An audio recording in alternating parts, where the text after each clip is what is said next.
Okay, thanks for coming out, folks. So, yeah, I think she said the title to the talk was going to be something about glass forming and science. And so there is going to be some of that in there. So a lot of times when I get, but I did, when I get invited to do things, I have like two different things that I work from, two different presentations. One is about science and kilns, and the other one is about my development as an artist and my own personal work. And so anyhow, I started with the science one, but then that seemed kind of boring, and normally if I'm doing that, I'm doing it to a group of people who are already pretty versed at what I'm talking about as far as kilns and science. So anyhow, I ended up putting more and more of the personal development of my work in. So, and that's where we're going to start. So for the science folks, for people who showed up for science, it will be there, but it'll be a lot later in the presentation, okay?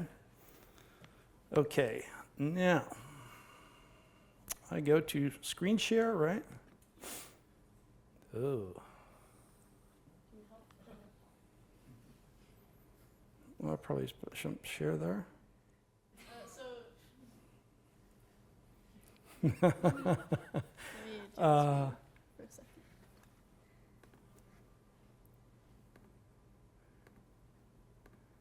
There we go. Okay, excellent, excellent. Okay, so when I talk about my work and I talk about my development as an artist, I usually do it from a chronological standpoint. So this will all make sense a little bit later on, but this is me, and this is my mother, and that is a cobia. So anyhow, this is when my father worked out on the Cape. And I came from I came from a family of science and math people. My father worked out in Cape Canaveral during the space projects. But anyhow, this is my brother and me. I'm in the what's that called? Stroller, or a little food thing. So anyhow, this is how I ended up in art. Again, I came from a family of science people. My father was, a computer guy, field engineer. My mom's always worked in banks. But I had a very, very good art teacher in high school. This is a guy by the name of Ron Korchinski. And he was a very influential person on me. He was a very colorful person. He played an accordion in a polka band and raised competition daylilies, and was a big influence. Anyhow, so I went away to school, in school business, and was going to be like my parents and end up in whatever business people do. But that didn't last long. So anyhow, I always had good art skills and good drafting skills, and I wanted to be a painter, and that didn't last long. I ended up taking a ceramics course, because why not, Seemed like a cool thing to do. So then this is a little bit of work from an undergraduate, from my undergraduate work. And again, I always did a lot of things that were based on imagery, and used a lot of in undergraduate school, I learned how to make pots. I learned how to become a proficient botter. And then I went to graduate school at Louisiana State University. And so I grew up in north of Pittsburgh, which is, a lot of times people think Pittsburgh's East Coast, but it's not East Coast. It's Midwest, So moving to Louisiana was a real sort of an eye-opener for me. It was actually a great experience. It was kind of cut the cord, give the baby away, see something interesting. So they bury people above ground. I was amazed.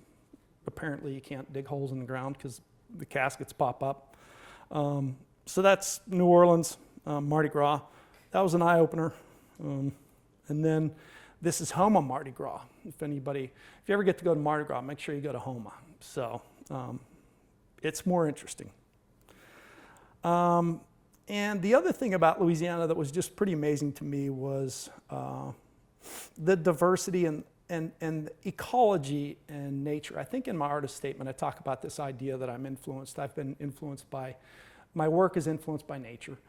And so anyhow, this is some early work in graduate school. And in graduate school, basically the idea is, you know, you're learning how to talk about concepts and ideas, and how to talk about things that are a little bit more significant than just, say, technical aspects of your work. So in graduate school, I started on a series of sculpture where I took all these animals that I was catching with toss nets, basically to go fishing. They were still pretty interesting animals, so I kept them, I took them home, and I turned them into bronze castings. And then I created these objects to house, store, display these things. And that was kind of important because it was the beginning of me being able to talk about ideas within my work and concepts. So this is some work from graduate school, and I've always tried to push the limits and work sort of larger. And this work is the beginning of what I would call a narrative body of work, a body of work that sort of tells stories and talks about things that concern me. So anyhow, this is a picture of me very young. This was for a flyer for an exhibition I had, I think at Tulane University. And this gives you an idea of the scale of these things. And so these were a series of large platters. And again, a little bit of social commentary, Louisiana, and especially in the Brashear area. Pretty amazing what you can see. And yeah, so, you know, there was definitely some interesting things that I saw when I was down there related to the environment and fish kills and crazy stuff. And it was a lot more prevalent back then that I think we're noted for. So anyhow, this was the beginning of a body of work that was personal narrative and also a little bit of ecology. When I got out of graduate school, I ended up getting a job in Clarion, Pennsylvania, which is a state university in Pennsylvania. But the only thing it's noted for is a wrestling program. It's always had a really high wrestling program. And Kurt Angle, do you guys remember Kurt Angle? He went to the Olympics, but then he became a chair bashing like WWF guy. But anyhow, he was in one of my classes, so it was, you know, interesting. But this gives you an idea of the process here. So this is the finished work, thrown on potter's wheel, and then I go back and I carve into it and finish it out that way. And again, this was I can't even remember the names. So, but anyhow, I also worked small, and this is also, when I moved to Clarion, I started building kilns in undergraduate school, and that's what this talk was supposed to be about, was kilns. But I started building kilns in undergraduate school, and I had a TA ship in graduate school that I was in charge of the kiln yard, and I was in charge of building kilns. So I built a series of kilns at LSU in undergraduate school, and when I first started working at Clarion, that's where I built my first wood burning kiln, the first Onagama. And these pots are out of those kilns. And the reason that I built them was because I wanted to fire my pots in these kilns, and I just liked how they looked. And, you know, and I'll talk more about that. The aesthetics of them is what sort of drew me to these kilns. So, and I always go back and forth between large sort of sculptural pieces and smaller pots. But I also, within both of them, I still try to make my work something that is, again, narrative, tells story. This was called Lost at Tea at a Fish Eat Fish World. Yes, Lost at Tea in a Fish Eat Fish World. And so anyhow, after Clarion, I was there for 2 years, and then I took a tenure track job here at UAF. And this is me moving, so with a mattress in my truck that I called Calgon. So it was a great name. Remember the commercial, Calgon, Take Me Away? So that was my truck's name. And I ended up here at UAF, and we've all seen this. But so when I got here, there were no wood kilns, and you have to start new research. So a lot of stuff that I relied on was just formal stuff. When we talk about art, a lot of times we talk about this idea of something being formal or something being conceptual. So formal meaning it's about color, shape, profile. So I started again into this sort of formal work because I didn't have wood kilns. I didn't have that research started here. And then I also did these narratives, personal narratives. I got married about that time. My wife wanted to have kids, so I did some series about salmon and people. And then occasionally I did do some large pots. Has anybody ever gone spearfishing on the Chattanooga River? Nobody has been spearfishing on the Chattanooga River? No? Okay. Well, you go out at night with a lantern and you spearfish. And so this was a piece that I made. The art department used to go, the entire art department. It was kind of an art department back then. But I guess it still is. But this was about spearing whitefish on the Chattanooga River. So, and then I continued to make large-scale work that I carved with a lot of images. This is a series from here at UAF, and this is from a Matisse painting. So again, a lot of my influences and a lot of the things that I look at and think about, they're not that complex. They're not that, interesting. They're just things that I respond to and that I think are beautiful in some cases. So this was a Virgin Mary piece. So anyhow, about then I took a job at Syracuse University.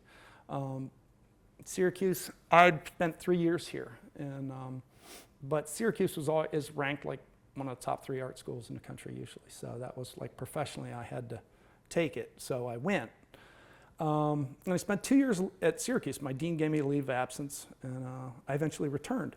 But it was a phenomenal experience, and I really grew and enjoyed that process. So, and this is some of the work from Syracuse from that time period.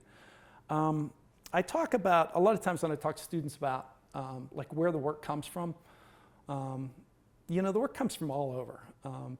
And sometimes I talk about the universality of ideas. And so I thought this idea of like repetition and stacking these things was kind of, my idea, but then it doesn't take long. If you look at history and if you look at anthropology, you look over other places that you'll find that, a lot of these things are so universal. So, and I always thought this was interesting. Does anybody know what these 2 boxes are? They're shaker boxes. These are shaker boxes here on the one side, and then these are very old, I think from the Jomon period, Bentwood boxes from the other side. And I always thought it was kind of interesting that,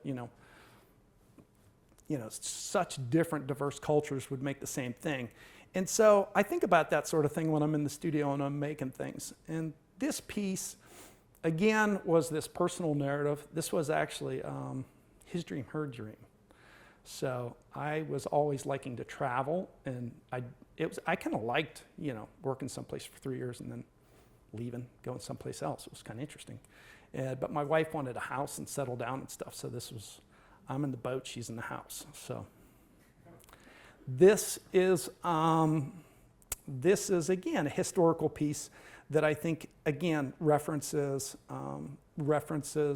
some of these universal ideas about shape and design and containment and containers. And in some cases, the influences, they kind of varied, and they grow. So this body of work, eventually, this is me back in Alaska now, eventually became a lot about boats because I've always loved boats. I've got a lot of boats.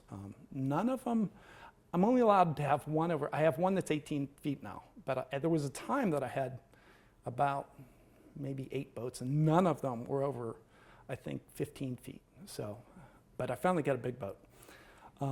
18 feet. But, and this work here, again, this is kind of more formal and sort of shapes. This is back in Alaska, but also again, drawing imagery and a little bit about my interests in anthropology and like universal traits that we all have, that are innate in us, and that sort of hunter and gather thing has always been sort of interesting to me. That's my daughter's handprint on there when she was very, very young. And I wish I would have kept this pot, but I didn't. There's a lot of pots I wish I would have kept, but I didn't. Always sold them. So anyhow, this is some newer work. And what's interesting is that, again, this sort of developed in that series of boats that I was making. I was like, the interest was in the boats and hand building these boats. But then I decided I was going to talk about like sort of sinking the boat. And so I used rocks. I made a rock out of clay. And then that developed into a series of, these rocks. And so anyhow, I did a series of rocks, which I thought was a great idea. But then, somebody pointed out to me that it had already been done. So anyhow, again, that idea of sort of universal themes and universal things, fascination, so to speak. This is Archipelago. Oh, I should remember the name of this 15th century Flemish painter, but I don't. Does anybody know it? It's of that era, but it's Archibald is in the name somewhere.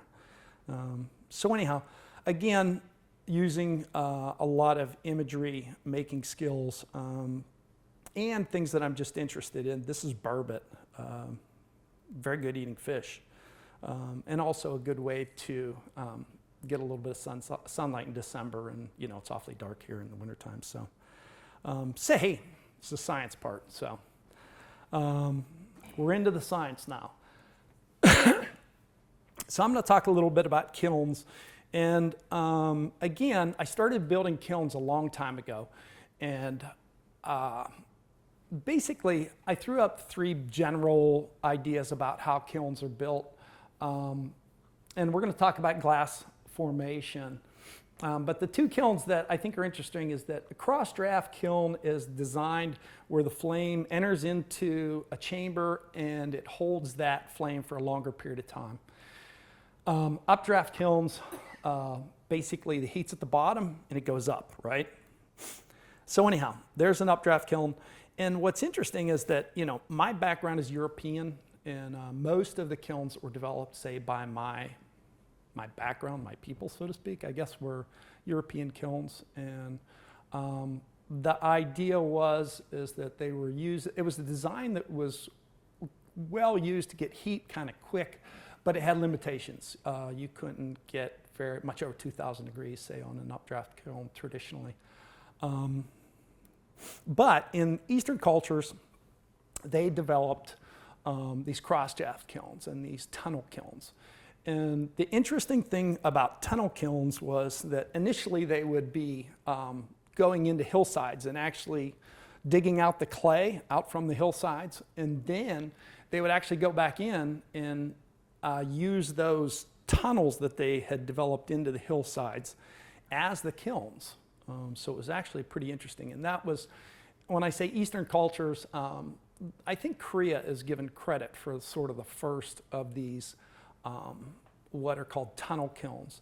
Now, what's interesting about it is that since it's a chamber and since it's a cross-draft, a tunnel, the flame stays in it for a longer period of time. So if it's fired for longer periods, it's able to exceed higher temperatures. And the other thing is that the wood ash is, it's a component of the firing, right? So you can't escape the fact that you're going to have wood ash all through the pots, right? Within updraft kilns, you can make them in a manner where you can disguise the fuel, which was normally wood and eventually could have been coal. So anyhow, this is the first Onagama that I built at Clarion University of Pennsylvania. And again, it was funny. I had a bunch of student athletes. This guy was on the wrestling team, And then I got the kicker, because this was the practice football field behind me there. And the kicker, you know, he never really did anything. So he kept showing up when I was building this kiln, and he eventually ended up being one of my ceramics majors, the kicker for Clarion University, yep. So anyhow, and I built this out of donated materials. So you can sort of see the stack. It's not supposed to look like that. But in Clarion, Pennsylvania, there's Owens Brockway glass, and there's a lot of refractory businesses. So as a young faculty, I would just show up and knock on doors and say, hi, I'm Jim Brashear. I'm the new assistant professor at Clarion University. I notice you have a smokestack. What is it you're doing here? And they would usually say, well, we're making X, Y, or Z. And I'd say, well, if you have any refractory materials, I'll take them. And so that worked out for me because I was able to build 2 different kilns there at Clarion. And there's the kicker for the football team. So, and this is the process. So it's basically a tunnel in a hillside, and you crawl inside and you pack it full of pots. And then you start a fire, and then you fire it over a period of, say, anywhere between, 3 days, sometimes 4. And what you're trying to do is you're trying to achieve a temperature where the wood ash itself actually fluxes and melts, and it becomes a glass. So what's interesting is that glass was developed in 2 different manners about the same time, about 3,000 to 4,000 years ago. And I think it's really interesting because glass was developed in that Mesopotamia region, about 3,000 years ago. And the way that they developed is they theorized, from an anthropological standpoint, they theorized that it was developed from forging, from working with metal. And so in that area, you had sand, which is the silica, that's the glass former, right? You also had soda or salt, which was the flux. So they theorized that somewhere along the way, they discovered glass by working with metal and combining those things. In Eastern cultures, they discovered glass right around the same period of time, but the way that they discovered it was with these kilns. They were always trying to make the pots hotter, right? They hotter the pots were, the more dense they became, and the more useful they were, right? They didn't sweat water as much. They held water better. They were more durable. So they were just trying to make the pots more durable, and by firing them hotter and hotter. So the technology developed where they were trying to get them hotter and hotter. Well, lo and behold, if you reach temperature around 2,300 degrees, which isn't easy to do with wood as fuel, but they were doing it, 3,000 to 4,000 years ago, the wood ash actually fluxes and creates a glass. And that's because when trees grow, they actually uptake water, and with the uptake of water, they draw in not only the organic things that they need for photosynthesis and all the other stuff they do, but they also bring in inorganic material like silica and a lot of other things. And I'll get into that, the science component. But we're going to talk about kilns here first. So anyhow, you crawl in these things, pack them full of pots, and then you start firing them. Now, I like this too. I've always been kind of a pyromaniac, and I've always really liked burning things and catching it on fire. So, and it's a very social activity too. So firing pots is a very social thing, and I always enjoyed this. And I like making things, not just pots. I've always liked making kilns. So anyhow, this is a picture of the pots before they're fired. So when you put them in the kiln, there's no glaze on it. It's just straight clay, right? And then what happens is when you fire them, there's a generous layer of ash that builds up on the pots. And that generous layer of ash, when it gets to a certain temperature, will actually flux and melt. And I'll show some better examples. So this is finished pots. So, which I always looked at these and I thought, God, look at those pots. They're so beautiful. But then I work with painting faculty, and the painting faculty are always like, oh my God, how could you look at that much brown? But I was like, look at the variations of brown in all this. You know what I mean? And we're going to talk about the variations of brown when we talk about the science and what trees absorb and what is in wood ash to begin with too, because I've had the luxury of firing a lot of kilns in a lot of different places. I actually just thought about this. I fired in Pennsylvania at Clarion a lot, at Syracuse with kilns that I built there. And then in Florida, at University of Florida, I participated in a wood firing workshop. And then in Tennessee at Aramont School for Arts and Crafts, I teach a session in wood burning kilns. And then in Wyoming on sabbatical, and then Montana, and then Oregon. Joseph, Oregon's the last wood kilns that I fired. And the interesting thing is that I've come to find out that all the wood that you use from a different region will affect the pots and the color. Again, if you're a painter, you're like, just subtle, a lot of brown. But if you're a potter, it varies quite a bit. So anyhow, this is sort of the midpoint of the kiln. And a lot of times the temperature and the amount, how hot the ash got to affects the surface quite a bit. So this was a kiln at Syracuse. And this is kind of an interesting slide. This is during the firing. And so what you see here is you see the pot itself, and then you see that sort of fuzziness. So that's all the wood ash that's building up on the pot, right? So, and this is early in the firing. You can sort of tell by the color. Now, these are called pyrometric pieces of glass. So we put pieces of glass in there that melt at exacting temperatures. So there is the wood ash buildup on pots, and then this is the glass that comes from it. So there's no glaze on there. So when these pots went in the kiln, they went in as bare pots. And when they come out, you can change the color by changing the clay body. This is sort of a porcelain clay body, so it's a clay body that doesn't have a lot of iron in it. This is a stoneware clay body that has a lot of iron in it. And this was also, these pots were fired in Pennsylvania at Clarion. And what was interesting is I found out later on, thinking about it, that how great that sort of Western Pennsylvania and the iron and the coal and that sort of stuff affected the color of these pots. This is kind of interesting. These pots are in the back of the kiln. They didn't get quite hot enough to flux, but there's a real variation in that color and in that surface. So when you hear how at UAF, I was blessed in that I got a research site out at the experimental farm, and I've had that for close to 30 years, and I was able to build quite a few wood burning kilns out there. So 1, 2, 3, 4. So and we built different kilns for different reasons. And the funny thing is as an artist and somebody that likes to make things, I just like building kilns because the pots that came out of them. But as a faculty,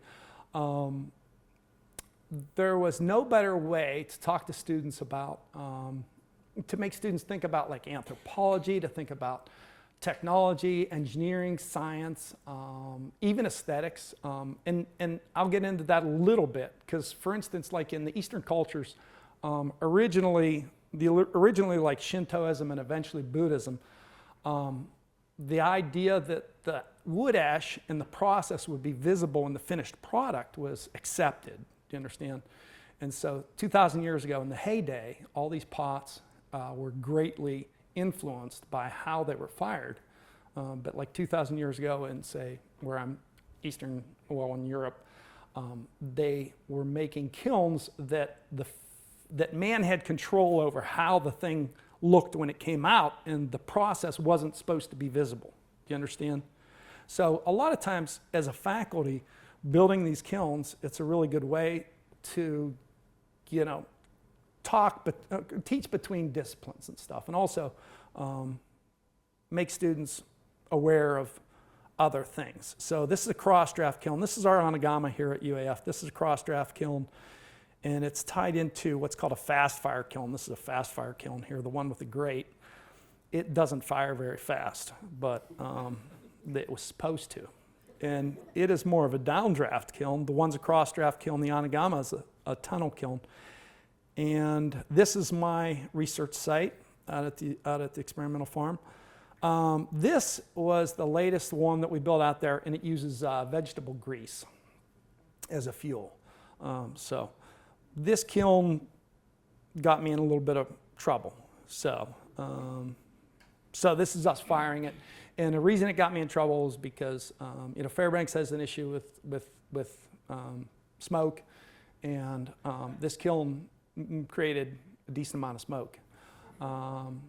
And the university has a coal-powered plant, and EPA was on campus one day when I was firing this kiln, and that was a problem. But I don't want to get into that. Anyhow, this again, the reason I show these is because I like to talk about this idea of like, community and stuff. And the kilns have been a great way to develop community. This is Hunter Stamps. He was one of my.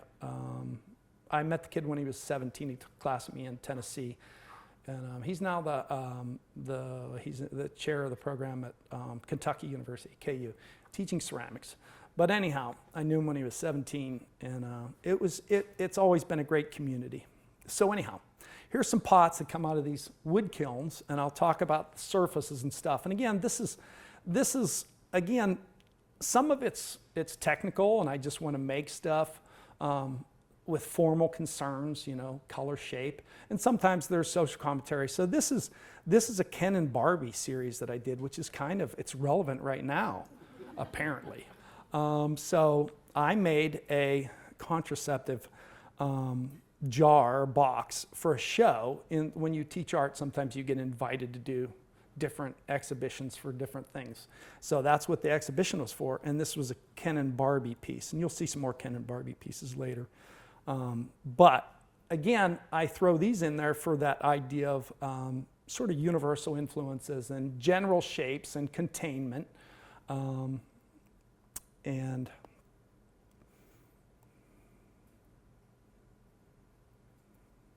so sometimes they're real formal, they're about surface, they're about texture, and just to put them in there. Okay, here we go, science. Whew. So when I first started making wood kilns and making pots, I did it because I like the color, I like the process, I like the community, I like those things, and that's what I was like, I just liked it, you know what I mean? I didn't really think much about science. And when I think about it, it's like cooking, when people first started to cook, you put salt and pepper and you put things in your soup, because you were making soup, and eventually you developed like a flavor of how to make soup. So potters, even like way back when they were developing these wood kilns, they didn't understand science, you know what I mean? They were just cooking, you know what I mean? And that's how I approached it for quite a long time, cooking. But then Alton Brown, everybody know Alton Brown? My dad he watched food shows all the time. He just loved food. And Alton Brown was this guy who talks about the science of salt and the science of cooking and all this other stuff. So anyhow, somewhere along the way, I had to learn. I had a good friend, Matt Olson, he was a plant botanist, and he was an evolutionary botanist for plants, and he taught here at UAF, and he was a very good friend, and so at some point I was like, Matt, why do trees absorb silica? What's this all about? How much silica is in trees? What else do they absorb? All this other stuff. And the funny thing is that Matt is very, very prominent researcher in his field, and he didn't know. And I thought, wow, he doesn't even know. He's supposed to know these things. So anyhow, he and I looked it up because we got invited to do a presentation like this. And so anyhow, we come to find out, so those are the elements in soil, right? And what happens is what? Go back. Okay, yeah, so these talk about some of the elements that are in soil elements, right? And this talks about why plants actually uptake silica. And what was really interesting is that up until about the 1950s, they thought that it was just, from taking on water. But then they started to realize that no, plants actually sought out silica, and the reason that they sought out silica was for stress reduction, herbivory, rigidity, and stress reduction, those things. So stress reduction against heat, stress reduction, herbivory. If you think about it like moose, for instance, if you ever harvested a really old moose, they don't have any teeth because they're eating that portion of the plant that has high amounts of silica in it, right? So I was like, wow, science, you know, here I'm at UAF, I gotta learn some science, I gotta teach science, right? So Matt and I did this presentation, and it was really interesting. It was kind of eye-opening for me. You know, for me, I was always like, you know, I like it because how it looks, you know what I mean? But then all of a sudden I started to think about, and these are some of the, what's it say, elements affecting, this is in wood ash, some of the elements that are in wood ash. So we have silica, which is our glass former. That's what glass is basically made out of. But silica melts at over 3,000 degrees. I don't know if you know that. Silica, it's a pretty refractory stuff. So what you have to do is you have to put something, you have to combine a silica with a fluxing agent to lower the melting temperature. So, but it just so happens when trees absorb that silica, they also absorb these other elements which enable it to melt at about 2,300 degrees, right? And that's where this glass came from. So, I think in here it talks about percentages of silica in, most of it is in the new growth that's on trees. So a lot of times when we would burn, we would use slab wood, that first cut that comes from the sawmills. So you can kind of look at this. There's science. I guess some of you did show up for science, huh?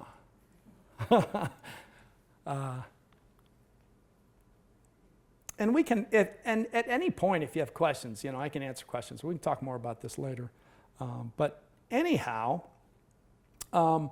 this shows different species of trees and how different trees absorb different amounts of these earth oxides that would eventually develop into the glass that was on the pots. And this is kind of interesting. It talks about the Earth's crust and then basically what oak ash, or, you know, the ash from burning oak, what percentages. So you can sort of see how it actually pulls out specific elements from the Earth's crust. And actually a traditional glaze that people would use, eventually they developed glazes from wood ash, and they would develop glazes from using wood ash with, a lot of times, just clays. So now we look back at these pots and you're like, oh, so this pot was fired in Western Pennsylvania. So that glass surface that's on there, that makes a lot of sense as far as the color and such that's on it, right? So this is from here at UAF, and you can sort of see we predominantly would burn, we would burn a lot of birch at first. We were kind of snobs for a while. And we burn a lot of spruce, first cut spruce, and then now we're burning a lot of aspen. And the surface varies pretty dramatically. So this is a bunch of pots that we pulled out of a kiln at Syracuse, New York. And I just thought it was interesting just to see the general coloration and how the glass or how the surface is that much different from different areas. And so this is, again, where we talk about, and I would talk to students about aesthetics, and I would talk about different cultures and different, a lot of times within Eastern cultures, and again, because of Shintoism and eventually Buddhism, the ash was a really important part of the pot. You know, it wasn't something that was sort of denied. So for instance, and the surfaces on these things are really interesting. So for instance, that's like a glass drip right there. And you can also see the variation in the ash and that develops at different points within the firing. And I always liked how somebody once described, you know, you put these pots in a kiln and it's almost like how, you know, water goes over rocks in a river, you know what I mean? How rivers sort of, you know, affect rocks, so to speak. But so there's a river of flame moving by these pots, and that river of flame, it's kind of like a chronology of what happens to it. That's why part of the reason I've really enjoyed firing wood kilns. And traditionally, in Eastern cultures, they would actually put seashells between the pots so that they didn't stick together. Again, they didn't know the science of why they didn't stick together. They just knew that if they put seashells between the pots, that they wouldn't stick. And it was a way of keeping the pots separate later on. But it became an aesthetic element. And it became an aesthetic element because if you think about it, culture and, art is a reflection of culture. Culture is a reflection of art. And their beliefs, basically transpired in the work that they created, right? So this is kind of an interesting, this is, again, the pots with no glaze on it, they're in there. Although, so there's some slips on there and some other things, and this is finished pots, right? So, and again, different colored clays is how they vary. And in some cases, this pot was fired in Wyoming. This is in Wyoming. And then again, so I'm just going to show some wood-fired pots. And again, there's, in some cases, like those little squares or slips. But again, there's no glass on here. And again, I talk about this idea of sort of universal influences. These pots were fired in a wood salt kiln. I would use wood as fuel to get to temperature, and also I enjoyed the ash that was on there, and then I would throw a little bit of salt in there to increase the surface. And this is a funny series. So again, working with painters, they annoy me. I made some pots. Then they were saying, well, I was saying they're figurative. We were talking about figurative works, and the painting faculty said that it couldn't be figurative unless it had a face. So to annoy him, I started to make Ken and Barbie pots, because I had a daughter. And I made some molds of Ken and Barbie, and I had no idea they were but I enjoyed it. I loved making Ken and Barbie pots, and then I would make them as couples, and then I would put them in the shittiest place in the kiln, like the harshest place in the kiln. I would put them like right in the firebox, where they were just going to get hammered, or somebody was going to knock them over. Because I felt like that at some point, when me and my wife were having kids. We raised kids here without relatives and all that stuff, and it wasn't easy. So this is kind of a close-up. This is Ken. I did G.I. Joe too, so this might be G.I. Joe. That's Ken. G.I. Joe was the last one.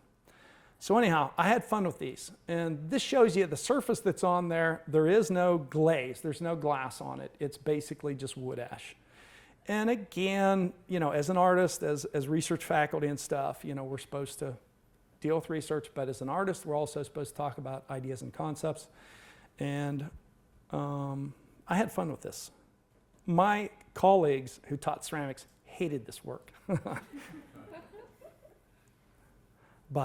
So this gives you an idea of some of the variation by sort of varying things. And this is the last wood kiln that I built here in Fairbanks.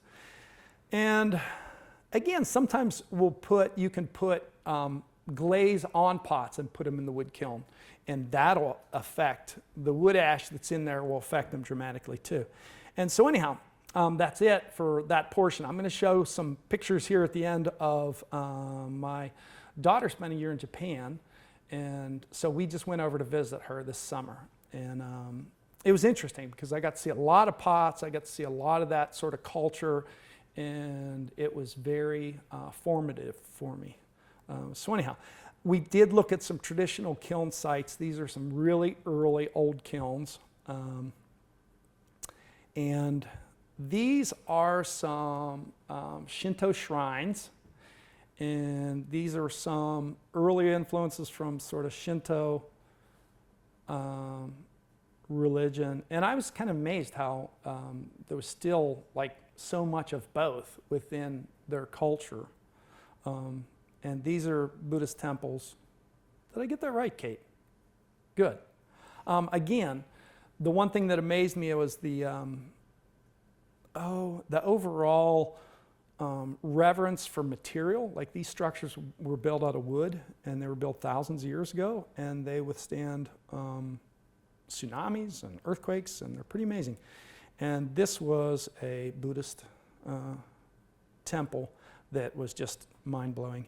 Oh, and then I'm going to throw these in there because I can, right? So again, sometimes my work is just about images and things that I want to make. I'm doing a series of work right now with Todd Sherman. Of all things, Todd Sherman, who was the dean of CLA and retired, he moved in as my next door neighbor, of all things. Small town, Fairbanks.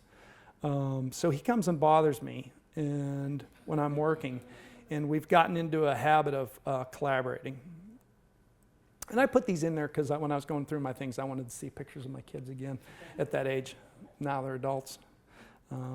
This was a very early picture of my wife and my kids.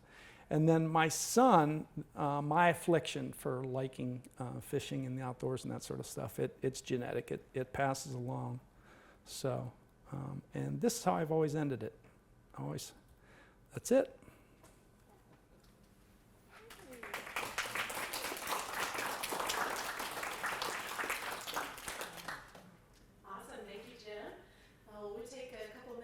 How long was I supposed to go? 51 minutes. I did it just right. You were almost spot on. Oh, man. You went like 1 minute over. Okay. So yeah, now we've got some time for some Q&A. Does anybody have a question or questions for Jen? Bring over the stick mic for you. I have Yeah. a picky question. Sure. Well, first of all, She took notes. yeah, I took notes. Okay. I've seen your studio and it was like mind blown how clean it was. I was just like why? My question was why do shells keep pots from sticking to each other? Is it the calcium? I don't know exactly what compounds are in shells, but Yeah. They would actually a lot of times they would take clay and they would wedge in like sawdust or rice hull. And so they would make the clay very, very, very, almost like a cookie, so to speak, like an oatmeal cookie with tons and tons of organic matter in it so that it would not, would break apart very easily. And they would use that to hold the pots separate. So they would take seashells and they would stick in that sort of clay that had tons and tons of organic matter in it. And they would stack the pots together like that. And so for some reason, calcium carbonate does not, it's actually a fluxing agent. It actually helps silica melt, but at the same time, straight seashells and calcium carbonate, if you use it straight without silica, that it doesn't stick. So, yeah. So, I hope people have questions.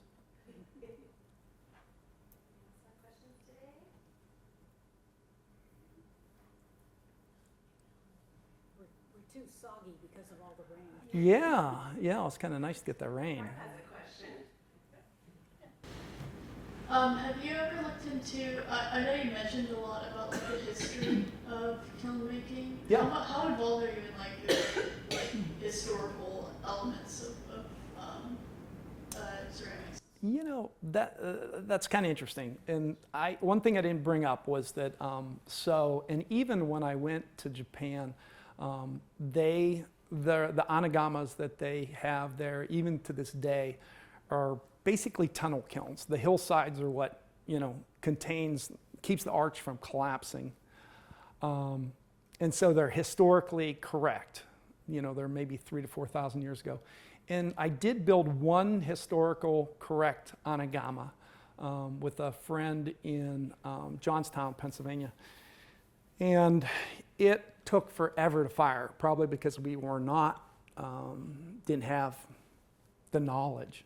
So it took us like 5 days to fire it. So when I've built my Onagamas, you might notice, and I thought it was kind of interesting just to think about this, just Americans in general, we bastardize stuff like you can't believe.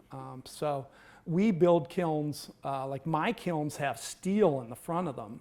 And they also, my Onagamas, my tunnel kilns, I would use a tunnel on a hillside, but I would almost always use steel to hold the front, and I would use side stoking. So you throw the wood in the side so that I'm able to use the front as a primary air source so that I can control the amount of air that's coming in and combusting with the fuel. So what I was able to do is that, I can fire those types of kilns. If you bastardize it in that manner, then you can fire in about 2 days, because you're able to fire much more fuel over a shorter period of time, because you can put more fuel in, you can induce more air, and it has very similar effects. And since then, people have been building what are called coffin kilns and eventually train kilns that are actually don't even use hillsides anymore. And it's kind of interesting, how we will take an aesthetic from another culture or something and just change it. Let's say change it. Let's just leave it at that. So, yeah.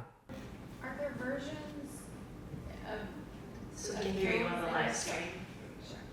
Are there versions of kilns, I guess, that were developed by the indigenous peoples of the Americas? Yeah, I mean, a vast majority of them were developed as updraft kilns, and what they would do is initially they would use a fuel source in the bottom. They'd put pots in, and then on the tops they would basically create a kiln, create an arch out of broken shards and stuff, and then light the things off. And in some cases they would use side burning ports where they would feed a little bit of wood in, but they did not achieve temperatures of, say, much over 1200 degrees. And what's interesting is that like when I came in Western Pennsylvania, there was a lot of pottery and a lot of influences, even from the indigenous people that were there. When I came here, I was always like, why is there not a lot of clay? Couldn't understand that. And so clay is not horribly accessible because of the layer of lust that we had. And then clay is accessible in the coastal regions, right? Because there's erosion, and that they did use clay there. But wood was an absolute commodity, you know what I mean? So they didn't want to use a lot of their resources, their wood resources, to actually fire pots. So they never really developed that. They did a lot of other really crazy things and interesting things, like they would incorporate hair and feathers and stuff within the clay as a matrix to hold things together, and they fired to much lower temperatures.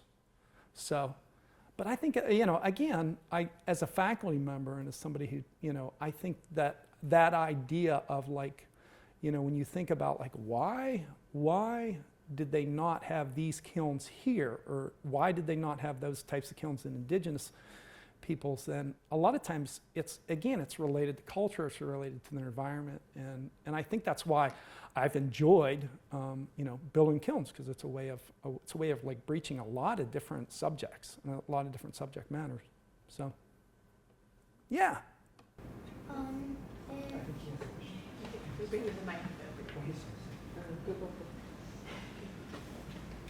This will be a good one. More questions, always good. If you were to put two different kinds of wood in the kiln at the same time with different properties, would it change the look or the outcome of the pot?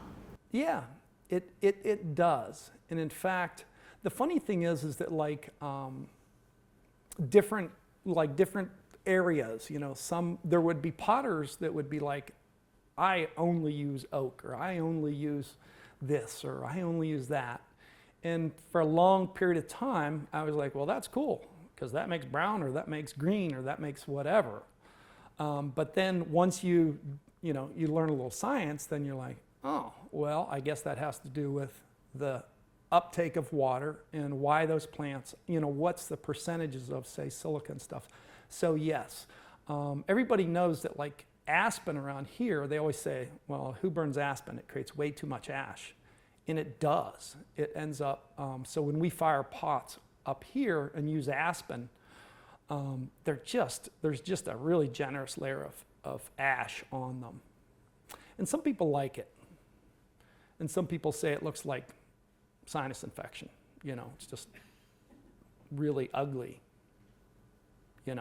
So yeah, depending on what wood you fire. And we did have a firing one time where we did nothing but birch, and we didn't have a lot of ash, and we had a lot more glass, and it was green, And even the question, like, why is it green? If you look back and you think about some of the science things we talked about, for some reason trees absorb copper, and for some reason trees absorb iron, you know. And so those are the elements that are creating a color in the glass. So, thank you. Good question. How permeable are these wood-fired unglazed pots? Permeable to water? Oh, they're usually the density of the work is based on the temperature that it achieves. So that was the initial intent, was to make them so that they were completely, you know, non-impermeable to water. So they're very, very dense because of the heat, and also the ash and the glaze does create a little bit of a barrier too. So very, very, very, very dense, very hard. And again, you can play with clay bodies themselves by putting a little bit of flux in the clay body to increase that durability and how impermeable it is to water. So, but, you know, I think it's amazing that, like, you know, 3,000-4,000 years ago in Eastern cultures, they were making these pots. They were firing them like close to 2,400 degrees. And in Europe at the same time period, you know, my ancestors were achieving temperatures of about 1,500.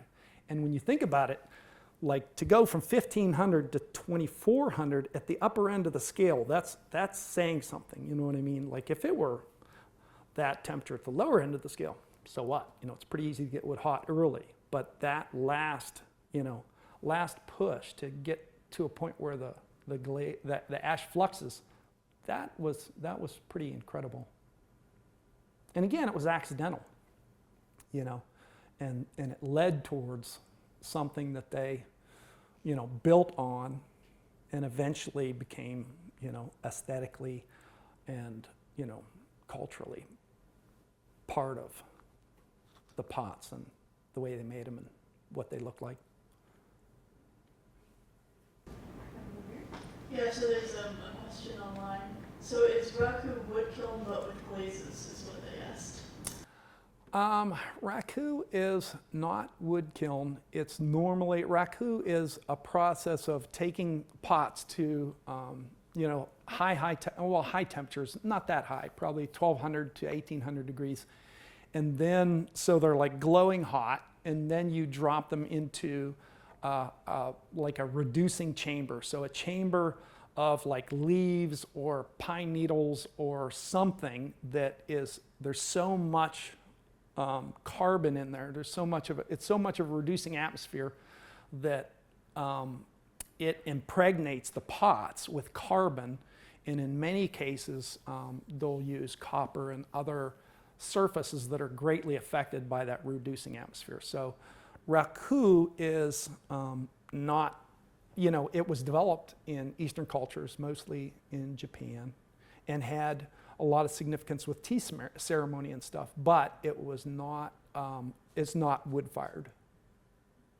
You know what? Initially, it had to be wood-fired. You know, I take that back, because initially, we didn't have gas kilns, you know, so I take that back. Yeah, initially it was probably wood-fired, but it's not. It's nothing like, the surface is not anything similar to the historical Onagama kilns, Noborigama, Tomba kilns. And what's interesting is that for the most part, they say Korea had the best potters and traditions and stuff, but China, Korea, all that stuff, they were constantly, you know, interchanging peoples, a lot of times in not the best ways. They were taking slaves and stuff and, you know, taking craftsmen from one place to the other and, you know, putting them to work. And so that whole area excelled from those influences.